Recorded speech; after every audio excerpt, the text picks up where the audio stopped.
पहला सुख निरोगी काया, दूसरा सुख जेब में माया, तीसरा सुख प्रतिवता नारी और चौथा सुख संतान आज्ञाकारी। इन चारों सुखों में अगर आप पहला सुख ले लोगे तभी आप चारों सुख पा सकते हो। और पहला सुख निरोगी काया। तो निरोगी काया के लिए आपको रोज़ एक्सरसाइज करनी चाहिए, खान पान पर ध्यान देना चाहिए और योगा ज़रूर करना चाहिए।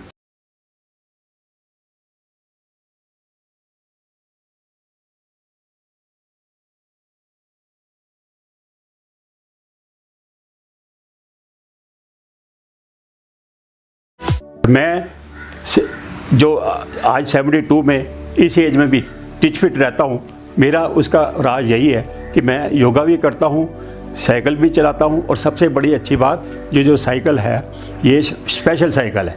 इसे मैं जब बैठता हूँ तो इसमें गेहूँ, ज्वार, आटा मैं कुछ भी पीस लेता हूँ। तो इस पीसने से एक तो घर का पिसा हुआ आटा, घर का पिसा हुआ ज्वार, घर का पिसा हुआ वो अपने सब कुछ ले लेता हूँ और उसके बाद भी अगर कुछ बच जाता है तो मैं एनजीओ वगैरह को दे देता हूँ। तो इस प्रकार अगर आप भी ये फिट रहने का कार्यक्रम करोगे, कोरोना भाग जाएगा, कभी आपके पास नहीं आएगा।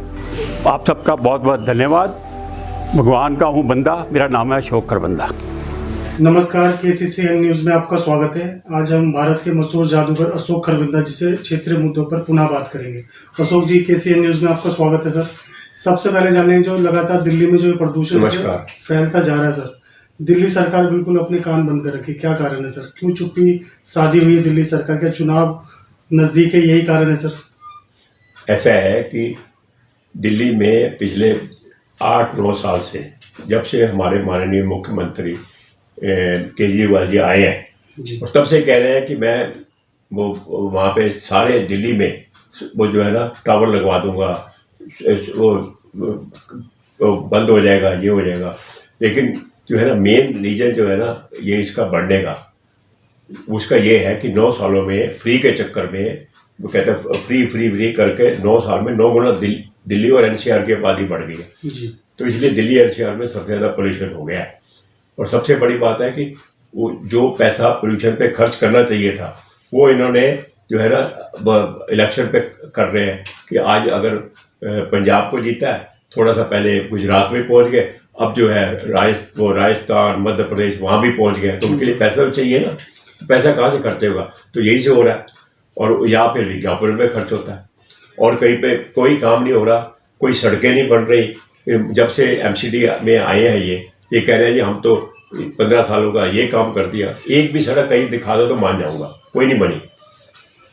तो सर आपसे जान लेंगे, जो हरियाणा सरकार है जो पराली लगातार जला रहे हैं वहाँ के किसान, उस पर तो अंकुश लगनी चाहिए ना सर, हरियाणा सरकार की भी। ऐसा है कि हरियाणा का 93% जो है ना वो पंजाब का है। और हमारे केजरीवाल साहब वो भी कहते थे कि जब मैं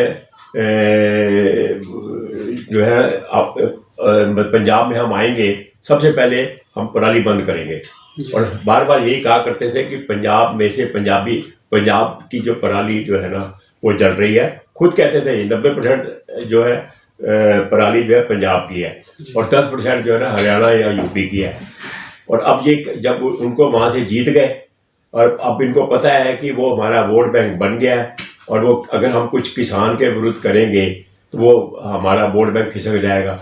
आपने किसान के विरुद्ध कुछ नहीं करना, लेकिन आपको किसान को जो है सब्सिडी देनी है ताकि वो जो है मशीनें खरीद सके और वो जलाने के बजाय जो उस पराली को आगे काम में आ सके या उसको डंप किया जा सके, वो उन्होंने करना नहीं।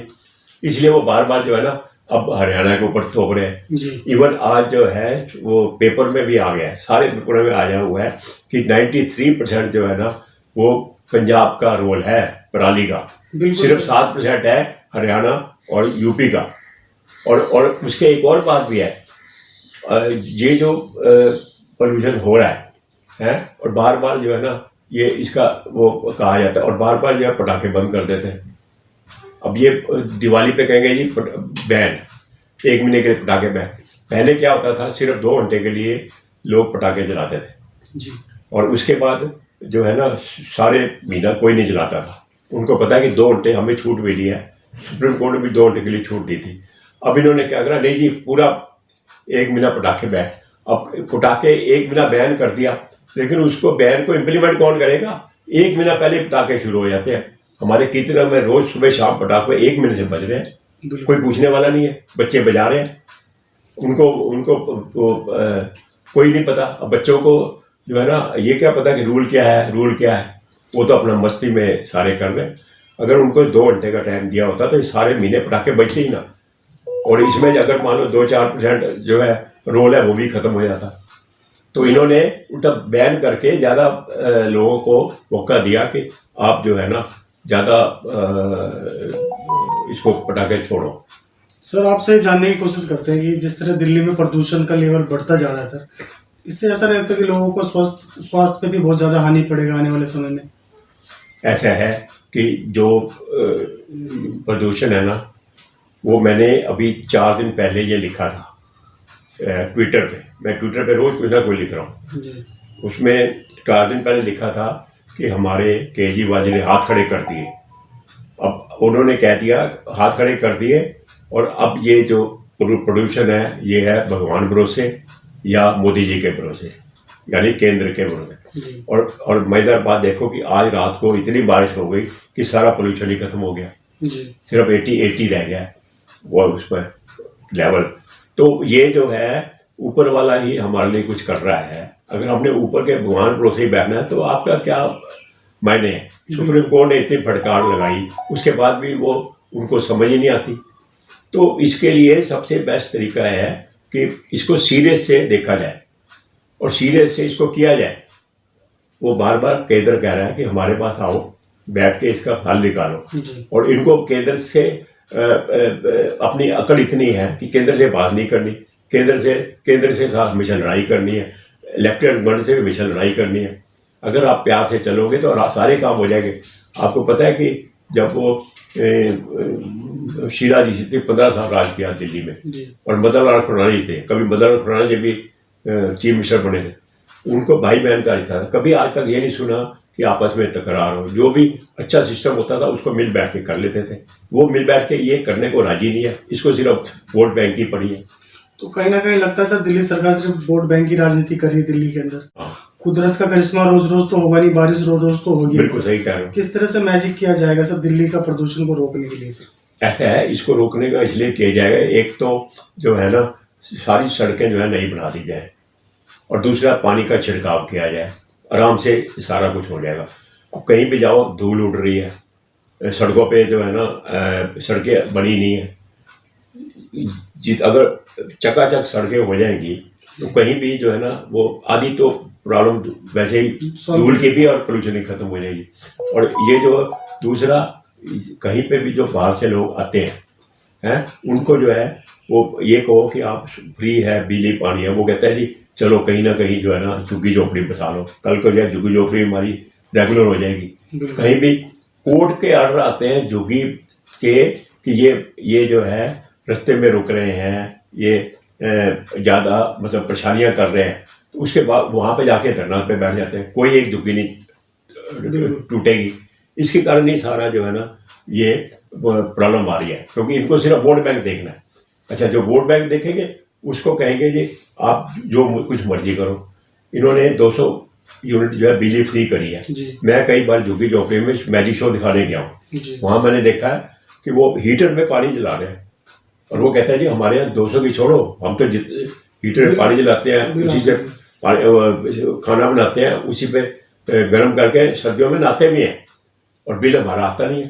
तो ये 200 यूनिट तो सिर्फ दिखावा है। और अब वहाँ पे जाके कोई चेक करे झुग्गी झोपड़े में जाके, तो वो सारी बिजली, इवन जो उनके लीडर हैं उनके यहाँ पे AC भी लगे हुए, बिल्कुल, और कोई पैसा नहीं दे रहे बिजली का। आपसे खरविंदा जी ये भी जान लेंगे, जो टैक्स पेयर लोग हैं दिल्ली के अंदर, वो इतना टैक्स देने के बावजूद भी उनको दिल्ली सरकार की तरफ से कोई सुविधा नहीं मिल पाती, और जो टैक्स नहीं देते वो तो पूरा आज़ादी की मौज ले रहे हैं सर।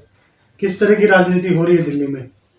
ऐसा है कि हमारे देश में जो BMC है बॉम्बे का, वो सबसे रिचेस्ट है, और जो एक बारी दिल्ली की है ना कारपोरेशन, और ये दिल्ली जो हमारा विधानसभा, ये सबसे रिचेस्ट है। ये भी रिचेस्ट में मानी जाती है ये, क्योंकि यहाँ पे टैक्स देने वाले सबसे ज़्यादा है। और ये टैक्स देने वाले जो पैसा आता है उसको बजाय विकास के कार्यों पे लगाने के, ये तो सिर्फ जो है वो विज्ञापनों पे लगा रहे हैं। जी जहाँ देखो विज्ञापन। अच्छा, विज्ञापन की छोड़ो, उसके बाद जो है इलेक्शन में लगा देते हैं। फिर ये कहते हैं कि हम स्कूल बढ़िया बना रहे हैं, स्कूल ये कर रहे हैं। उसके एक हाथ में बच्चे को आप वो स्कूल के लिए कह रहे हो और दूसरे हाथ में उसको वो विस्की शराब की बोतल दे रहे हो, एक के साथ एक फ्री, और खूब विज्ञापन करते हो कि एक के साथ एक फ्री।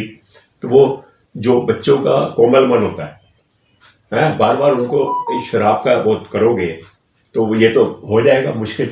आप एक तरफ शराब पे लिखते हो जी शराब सेहत के लिए हानिकारक है, तो उसी तरफ पटाखे पे भी लिख दो ना कि पटाखा जो है पर्यावरण के लिए हानिकारक, और चलाने दो। जब आप उसको बिल्कुल मदिरा पे लिख सकते उसको जो मदिरा को आप चला रहे हो, सिर्फ लिख दिया उन्होंने कि सेहत के लिए हानिकारक है, उसको चला रहे हो, तो फिर पटाखे पे बैन क्यों किया? पटाखे पे लिख दो कि ये पर्यावरण के हानिकारक है, उसको चलने दो। फिर आपको भी बिक्री, वो लोग भी खुश और दुनिया भी खुश। बिल्कुल ऐसा होना चाहिए। तो इस तरह का कुछ देखने को मिल नहीं रहा सर दिल्ली के अंदर। हाँ, वही तो कह रहा हूँ, ऐसा देखने के मिल रहा। दूसरा जो सीनियर सिटीजन है ना, उनको बहुत प्रॉब्लम आ रही है, उनको रोज ही ये जो सांस लेने में प्रॉब्लम आ रही है। दूसरा जो बच्चे पैदा हो रहे हैं उनके लंग में प्रॉब्लम आ रही है। अच्छा, आजकल यंग को भी हार्ट अटैक हो रहा है, ये सिर्फ ये पोल्यूशन के कारण हो रहा है। और वो ये जो है ना, कोई भी एक आदमी किसी को कुछ मार दे या कुछ करे तो जो है ना उसको पुलिस पकड़ के लेती है या हवालात बंद कर देगी। पोल्यूशन के मार में जो लोगों को जहर दिया जा रहा है और जो लोग मर रहे हैं, उसके ऊपर जो है ना किसी नेता की जवाबदेही नहीं है। जिस दिन इनको जवाबदेही करोगे, जेल में डालोगे, अपने आप जो है ना ये सीधा हो जाएगा। अंत में मेरे सिर्फ 2 ही क्वेश्चन रहेंगे सर आपसे जानेंगे। जिस तरह दिल्ली सरकार कहती है कि दिल्ली के अंदर हमने बहुत बड़े बड़े विकास कार्य किए, जैसे स्कूल में सुधार किया है, कभी आपने किसी एमएलए के बच्चों को देखा उस स्कूल में पढ़ते हुए, सरकारी स्कूल के अंदर? इस पर बताएं सर। ऐसा है कि जो कहते हैं ना कि हमने इसमें सुधार किया है, सिर्फ उसी 1 या 2 स्कूल में आप चले जाओ, आपको सुधार मिलेगा। और आप बिना सुधार के आप जाइए। कई बारी जो है ना हम जो फोटोग्राफ जो प्रेस वाले हैं वो जाते हैं, ये क्या करते हैं, उस प्रेस वाले को बोलते हैं हाँ जी आपके पेपर में जो है ना विज्ञापन आ जाएगा। विज्ञापन के चक्कर में आजकल प्रेस भी तो बिका हुआ है, वो पेड न्यूज हो गई है। वो क्या करते हैं, फिर उसकी वो न्यूज छापते ही नहीं। तो इसलिए और वो जो झूठ भी परोसता है ना, वो अखबार वाले छाप देते हैं। मतलब ये कोई तरीका थोड़ी है, क्योंकि आपको विज्ञापन मिल गया। जो बड़े बड़े अखबार हैं या बड़े बड़े चैनल वाले, उनको विज्ञापन मिल गया तो वो जो है वो कहता है कि हमने देखो, उसी को छाप देते हैं। तो और दूसरा कोई जना कहे कुछ, आम आदमी की तो आजकल वैल्यू नहीं रही। आम आदमी कोई जो है ना बात सुनी ही नहीं जाती।